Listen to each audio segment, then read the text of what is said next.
आता पार्थ पवारांच्या प्रकरणात तुम्ही लक्षात घ्या की जमीन ती सरकारी आहे असं जर असेल तर अधिकारी नोंदणी करूच कसं शकतो. जर त्यानं नोंदणीच केली नसती तर काय विषयच येत नव्हता ना. आता पार्थ पवारांनी कालच मला वाटते माझी खोटी सही कोणतरी केली असं काल दाखल केलेलं आहे, तक्रार केलेली आहे. आणि जर पार्थ पवारांना करायचं होतं तर ते स्वतः आले असते, 99% भागीदार ते होते. आणि मला वाटतं काहीतरी एक षडयंत्र आहे का काय असा एक वास यामध्ये यायला काय हे नाही. आता मला एक सांगा, उद्या कोणी रजिस्टर करायला गेला नोंदणी, उद्या मग गावाच्या गाव विकून टाकतील माणसं. त्या नोंदणी करणाऱ्या अधिकाऱ्यांना बघायचंच नाही.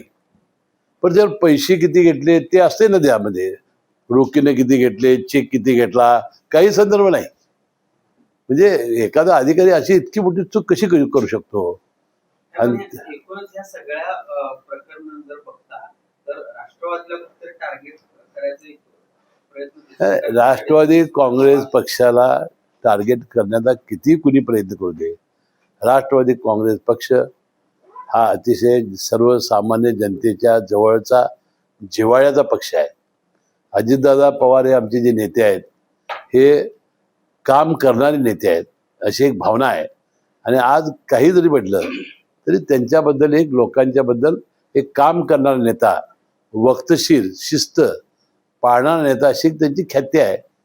आणि त्यामुळे मला वाटतं राष्ट्रवादी काँग्रेस पक्षाचा किती टार्गेट केला तर जनतेच्या मनावर हे राष्ट्रवादी पक्ष हा अधिराज्य करतोय मला नक्की माहिती आहे.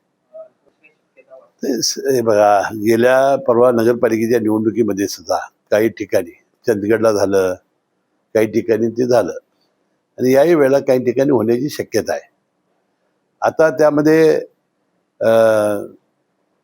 दोन्ही शरद पवार आणि अजित पवार गट हे अनेक वेळा स्थानिक प्रश्नावर एकत्र येण्याची शक्यता काय आहे की या पक्षामध्ये महाविकास आघाडी ज्या ठिकाणी होणार नाही त्या ठिकाणी त्यांनाही पर्याय नाही. आता एक शिवसेना, उबाटा आणि काँग्रेस यामध्ये आता मेळ राहिलेला नाही. त्यामुळं शरद पवार गटाला थोडंसं कुणाचा आधार नाही असं मला वाटतंय. त्यामुळं एखाद्या ठिकाणी काही ठिकाणी एकत्र येण्याची शक्यता सुद्धा आहे. पण शरद पवार गटाच्या या स्थितीवर संजय राऊतांनी आक्षेप घेतलेला आहे. अजित पवार गटासोबत जाणं म्हणजे थेट भाजपला मदत करणं असं किंवा भाजपसोबत जाणं असं त्याचं नाही. आता आपल्याला माहिती आहे की काँग्रेसवाले म्हणतात की बाबा आम्ही मनसे असलं तर जाणार नाही. तशीच भूमिका मनसे त्यांच्यावर असल्यामुळे ते जाणार नसतील. तर महाविकास आघाडीचा मला वाटतं एकंदरीत त्यांच्यात बेबनाव तयार झालेला आहे. त्यामुळे प्रत्येक पक्ष आपापल्याला कोणता आधार शोधतोय. नाही, आज तरी माझ्याबरोबर काही ती चर्चा नाही. आज युतीवर आमची चर्चा सुरू आहे. किती प्रभाग आहेत मी जाहीर केलेलं नाही. राजेश क्षीरसागर आमदार आणि विजय जाधव हे भारतीय जनता पक्षाचे अध्यक्ष तिथे उपस्थित होते. ते दोघेही त्या कार्यक्रमाला आलेले होते आणि दोघांनी सुद्धा भाषणामध्ये बाबा इथला उमेदवार हा राष्ट्रवादीला उमेदवार आहे असं सांगण्याचा प्रयत्न केल्यावर मी त्याचा पुनरुच्चार केला. मी सांगितलं की राष्ट्रवादीला या ठिकाणी जागा दिल्या जाते. मी तुम्हाला आत्ताच सांगितलं की 41-41 ते दोघं वाटून घेऊ देत, 40-41 काही अडचण नाही आमची. आपण स्वतंत्र लढणार का? ते आता काय करणार ते आता आज कसं सांगणार. किती जागांची आपण मागणी केली किंवा अपेक्षा किती साधारण 25 ह्या जागा आम्हाला मिळायला पाहिजे असं आमचा. त्यावर तडजोड नाही झाली तर मग काय भूमिका असणार आहे? नाही, तडजोड नाही झालं तर काय करायचं आता लगेच कसेल सांगू मी. पण 25 जागावरती ठाम असणार. 25 जागा आमची मागणी आहे. नागपूर महानगरपालिकेच्या महायुती होणार आहे तुम्ही जाहीर करून टाकलेलं आहे. मात्र फॉर्म्युला ठरत नाही. राष्ट्रवादीला कुठेतरी मोजक्या जागांवरती बोलून करण्याचा प्रयत्न सुरू झालेला आहे. हे यापूर्वी अनेक वेळा मी सांगितलेलं आहे. अजून आम्ही बसलेलोच नाही. त्यामुळं जागा किती आहे त्याच्यावर काही चर्चा झालेली नाही. आणि मी अनेक वेळा सांगितलेलं आहे की राष्ट्रवादी काँग्रेस पक्ष हा गेली 20-25 वर्ष महानगरपालिकेच्या सत्तेमध्ये आहे. आज आमच्याकडं डझनभर महापौर आहेत, माजी डझनभर उपमहापौर आहेत, डझनभर स्टँडिंग कमिटीचे चेअरमन आहेत, अनेक माझे नगरसेवक आहेत.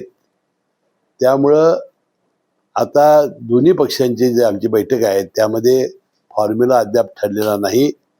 फॉर्म्युला ठरल्यानंतर आम्ही तुम्हाला कळवू. नाही, काल मी आणि राहुल आवाडे आणि प्रकाश आवाडे साहेब बसलो होतो. आम्ही बाबा आमच्याकडं संभाव्य जे उमेदवार आहेत, आता ज्याप्रमाणे मी कोल्हापूरला तुम्हाला सांगितलं त्याप्रमाणे इचलकरंजीत सुद्धा आम्ही एक वेळ 29 नगरसेवक राष्ट्रवादीचे आणले होते, एकदा जवळजवळ 20 आणले होते. म्हणजे असे अनेक वेळा आम्ही इचलकरंजीच्या सत्तेमध्ये होतो.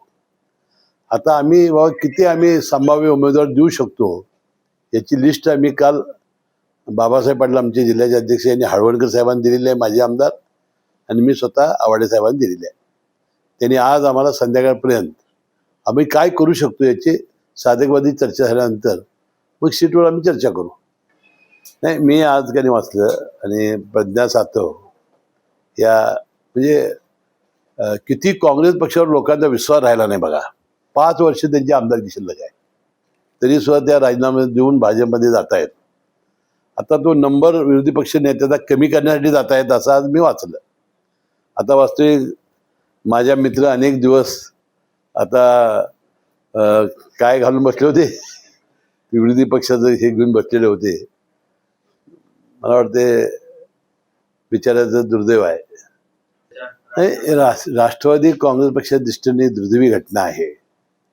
वास्तविक धनंजय मुंडे साहेबांचा जो राजीनामा झाला तेव्हा ते कशात काय आरोपी नव्हते, काय नव्हते, परंतु एक परसेप्शन त्यावेळेला झालं आणि त्यामुळं त्यांना राजीनामा देण्याचा आदेश आमच्या सृष्टीने दिला.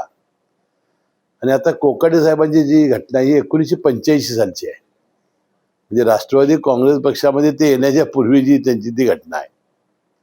आता नेमकं काय घडलंय काय ते आपण प्रसारमाध्यमांनी बघितलेलं आहे. आणि शेवटी कायद्यापुढं कुणी मोठा नाही. मला वाटते उच्च न्यायालयामध्ये त्यांना नक्कीच स्थगिती मिळेल असा माझा विश्वास आहे. अशाच ताज्या अपडेटसाठी महासत्ता न्यूजला सबस्क्राईब करा.